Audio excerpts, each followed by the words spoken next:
అందరికీ నమస్కారం. Welcome to it's UTV. ప్రస్తుతం మనతో పాటున్నారు ప్రముఖ ఆధ్యాత్మికవేత్త, జ్యోతిష్య పండితులు వీరాపురం సుబ్రహ్మణ్య స్వామి గారు. గురువు గారితో మాట్లాడి ఉగాది పంచాంగం ప్రకారం 2026లో శ్రీ పరాభవనామ సంవత్సరంలో 12 రాశుల వారికి కూడా ఏ విధంగా ఉందో గురుగారితో మాట్లాడి తెలుసుకుందాం. నమస్కారం గురుగారు. శుభాశీస్సులండి. గురుగారు, ఈ శ్రీ పరాభవనామ సంవత్సరం 2026 ఉగాది పంచాంగం ప్రకారం కర్కాటక రాశి వారికి ఏ విధంగా ఉండబోతుంది? చాలా మంచి విషయం అడిగారు.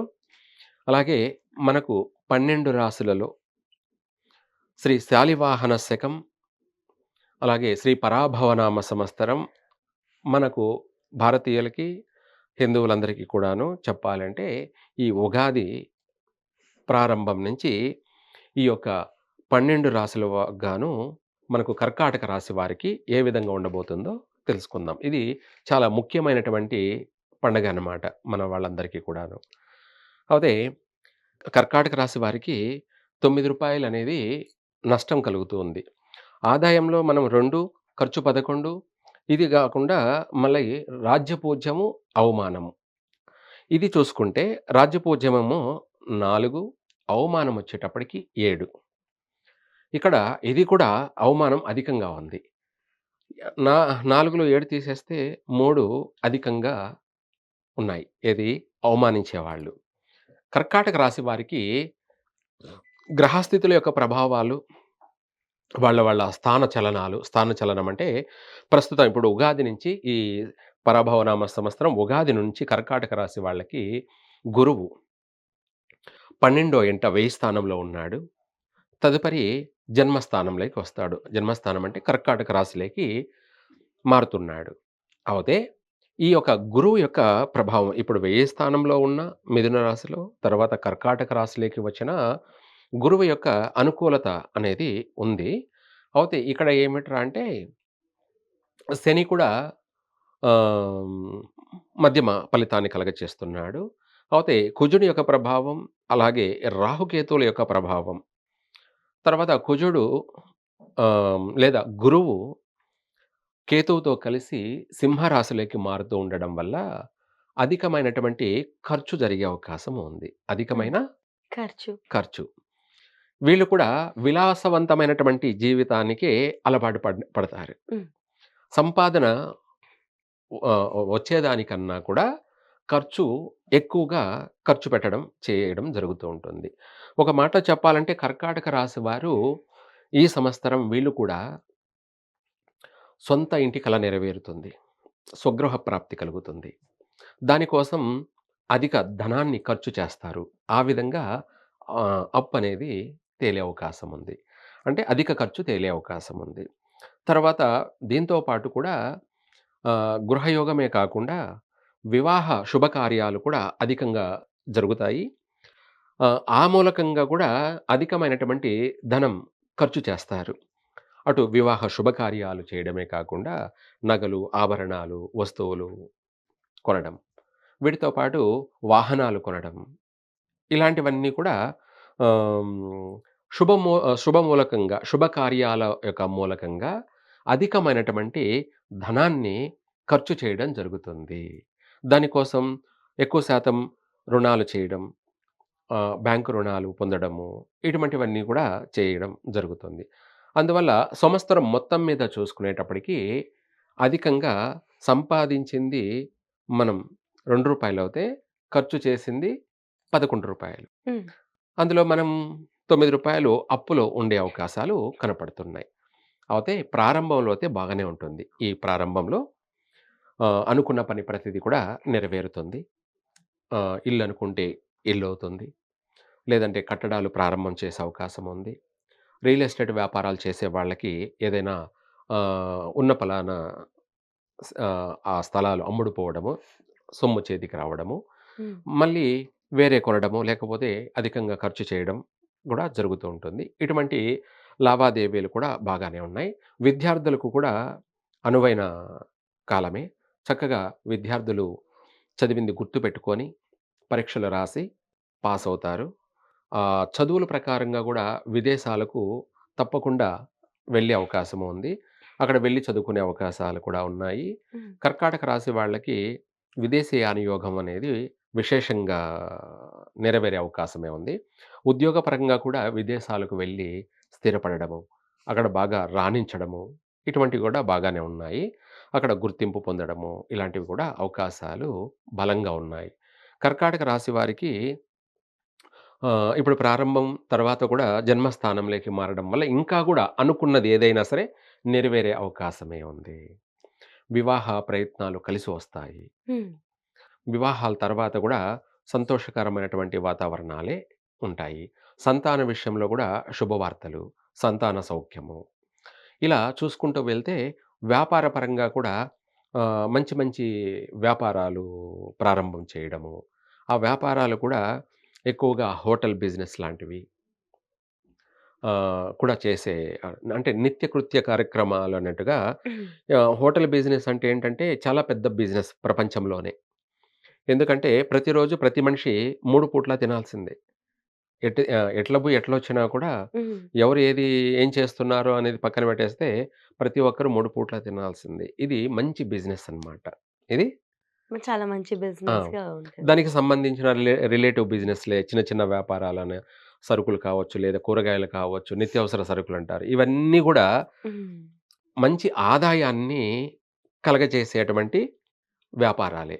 అటువంటి బిజినెస్‌లో బాగా రాణించడం, తెలివిగా వ్యవహరించడం, ఇటువంటివన్నీ గూడా కర్కాటక రాశి వారు బాగా 10 మందిలో గుర్తింపు పొందడం, హ్మ్. మంచి వ్యాపారాలు కొనసాగించడం, ఇలాంటివన్నీ గూడా బాగా కలిసొస్తాయి.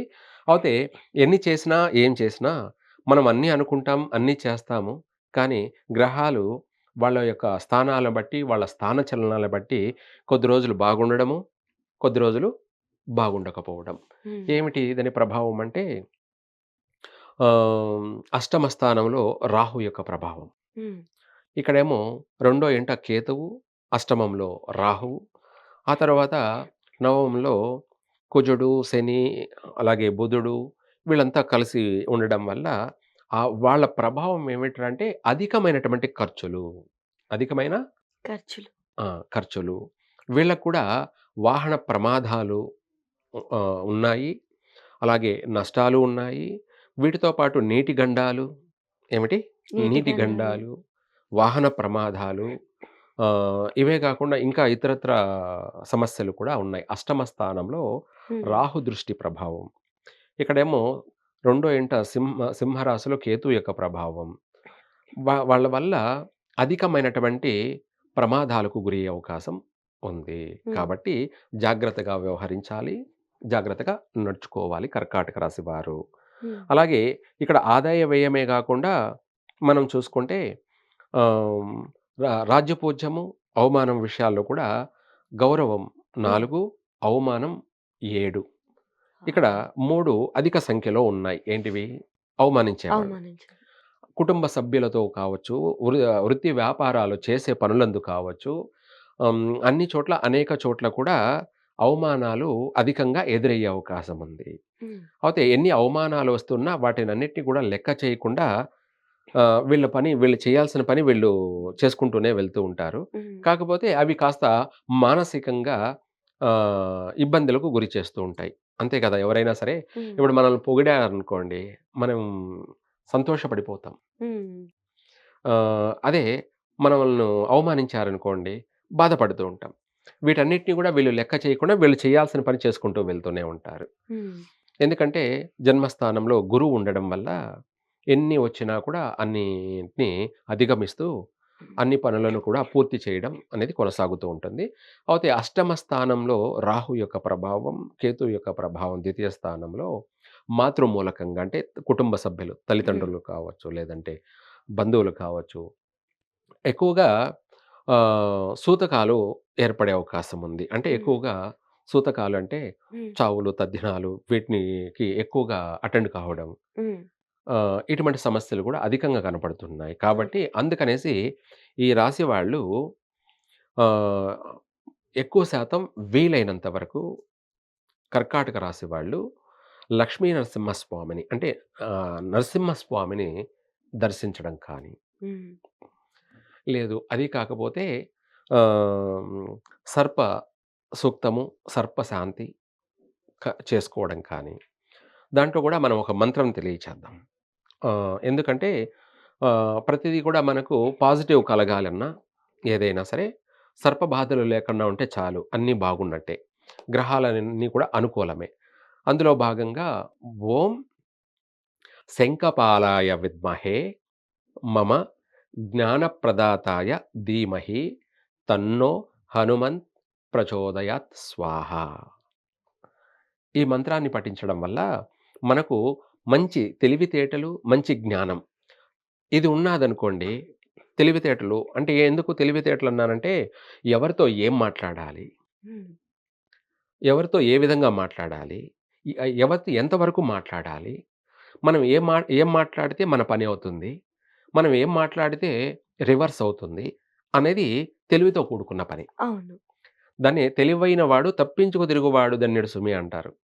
తెలివైన వాడేంటంటే ఎవరిని ఇబ్బంది పెట్టకుండా తన పని తను చేసుకొని పోతూ ఉంటాడు. హ్మ్. తను చేసుకోవడమే కాదు ఎదుటి వాళ్ళ చేత కూడా పని చేయించేసుకుంటాడు.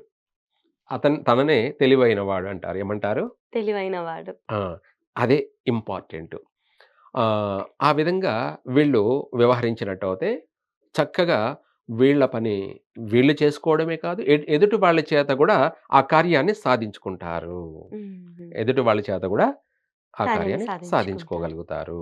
హుహు. తర్వాత ఇంకా కూడా చెప్పాలంటే ఈ రాశి వాళ్ళకి సంతానం విషయంలో కాస్త జాగ్రత్తలుండాలి. హుహు. వీళ్ళు కూడా గర్భస్రావం జరిగే అవకాశం ఉంది. లేదంటే ఆహ్, దాని నుంచి పరిష్కారం చేసుకొని బయటపడ్డారంటే పుత్ర సంతాన ప్రాప్తి కూడా ఉంది. హుహు. ఎందుకంటే జన్మంలో గురువు యొక్క ప్రభావం వల్ల సంతాన సౌఖ్యము, సంతాన శుభవార్తలు ఇటువంటివన్నీ కూడా అనుకూలంగా ఉన్నాయి. అనేక విషయాలలో కూడా అనుకూలత ఎంతైతే ఉందో, వ్యతిరేకతలు కూడా అంతే ఎక్కువగా ఉన్నాయి. హ్మ్. వాటిని తప్పించుకోవడానికే ఇందాక మనం చెప్పినట్టు ఈ మంత్రాన్ని పఠించడం కానీ, అలాగే వీటితో పాటు ఏదైనా మనం ఇందాక హోమం చేయడం కానీ, ఇలాంటివి అయినా సరే చేసినట్టయితే చక్కగా వీళ్ళకు కలిసి వస్తుంది. హ్మ్. నరసింహస్వామిని దర్శించుకోవడం. లేదంటే ఇందాక చెప్పినట్టుగా సర్ప శాంతి, సర్ప సూక్తం, సర్ప హోమము ఇలాంటివి ఏదైనా కూడా హ్మ్. చేసుకున్నా గూడా విశేషంగా కలిసి వస్తుంది. ఎందుకంటే అష్టమంలో ఎనిమిదో ఇంట రాహు ప్రభావం, రెండో ఇంట కేతు యొక్క ప్రభావం తీవ్రమైనటువంటి ప్రమాదాలకి, అలాగే అవమానాలకి, నష్టాలకి గురి చేస్తున్నాయి కాబట్టి హ్మ్. వాటి నుంచి బయటపడడానికి ఎవరు తోచింది వాళ్ళు చేసుకోవడం మంచిది. కలిసి వస్తుంది. హ్మ్. వీళ్ళకి ఆరోగ్యం కూడా అంత బావుంటుందంటారా గురుగారు? ఆరోగ్య విషయాల్లో కూడా పర్వాలేదు కానీ, కొంతవరకు కొన్ని కొన్ని ఆటంకాలు ఉన్నాయి. హుహు. దానికోసమే మనము ఇందాక చెప్పినట్టుగా ఈ మంత్రం పఠించడమా? ఆ! లేకపోతే సర్పశాంతి చేసుకోవడమా? ఇటువంటి వీలైనంత వరకు గుడికి వెళ్లి ఆ! అయినా గూడా ఆ! హ్మ్. చేయడం వల్ల కలిసి వస్తుంది. గురుగారు వీళ్ళకి కలిసొచ్చే రంగు ఏమైనా ఉందా? చాలా మంచి విషయం అడిగారు. కర్కాటక రాశి వాళ్ళకి ఎక్కువగా చెప్పాలంటే తెలుపు వర్ణం బాగా కలిసి వస్తుంది. హ్మ్. తెలుపు వర్ణం లేదంటే బ్లూ వర్ణం. హ్మ్. ఏమిటి? బ్లూ కలర్ ఆ! లేదా వైట్ కలర్. White colour. హ్మ్. తర్వాత సెకండ్ ఏందిరా అంటే నీలిరంగు. నీలం. హ్మ్. ఈ 2 ఏదైనా సరే బాగా కలిసొస్తుంది. ధన్యవాదాలు గురుగారు. సర్వే జన సుఖినో భవంతు.